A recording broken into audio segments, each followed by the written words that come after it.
নমস্কার। বাস্তুমতে উত্তরমুখী দোকানের বাস্তু কেমন হওয়া উচিত? উত্তরমুখী বাস্তু এমনিতেই সুফলদায়ী।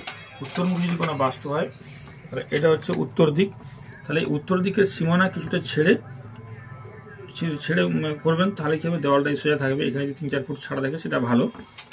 তো উত্তরমুখী যদি দোকান হয়, অর্থাৎ কাস্টমার যদি এটা দিয়ে প্রবেশ করে, উত্তর দিক দিয়ে প্রবেশ করে, তাহলে দোকানের মালিক বসবে উত্তর পশ্চিম অংশের ঠিক এই জায়গাটা করে। এটা উত্তর, এটা পশ্চিম, উত্তর পশ্চিম অংশের ঠিক এই জায়গাটা করে এইখানটায় কিন্তু মালিককে বসতে হবে। ক্যাশ বক্স থাকবে মালিকের ডান দিকে, অর্থাৎ যিনি বসছেন, মালিক যিনি বসছেন, তিনি যদি এইভাবে মুখ করে বসেন, তার ডান দিক হচ্ছে এটা।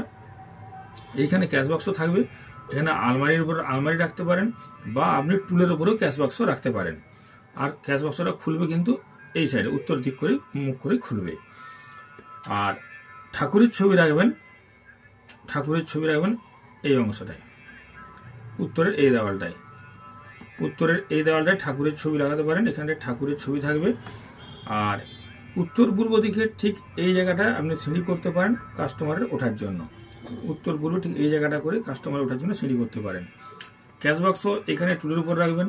যদি সেরকম অসুবিধা মনে করেন, আপনি দক্ষিণ পশ্চিম কোণেও কিন্তু ক্যাশ বক্স রাখতে পারেন। এখানে ক্যাশ বক্স বা আলমারি রাখতে পারেন, যেখানে আপনার দোকানের আসল টাকা পয়সা থাকে সেখানে আলমারি এখানে রাখতে পারেন দক্ষিণ পশ্চিম কোণায়।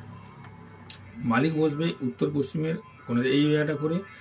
এইখানটায় থাকবে উপরে ঠাকুরের আসন বা ঠাকুরের জায়গা আপনি উত্তর দিকে দেওয়ালে রাখবেন। আপনি উত্তর দিকে দাঁড়িয়ে প্রণাম করবেন বা ধূপ দিবেন। ক্যাশ বক্স থাকবে টুলের উপরে এখানে। আর যতটা সম্ভব থাকবে যে দক্ষিণ পশ্চিম কোণের দিকে আপনি ভারী মালপত্র রাখবেন। এটা হচ্ছে উত্তরমুখী দোকানের বাস্তু। নমস্কার।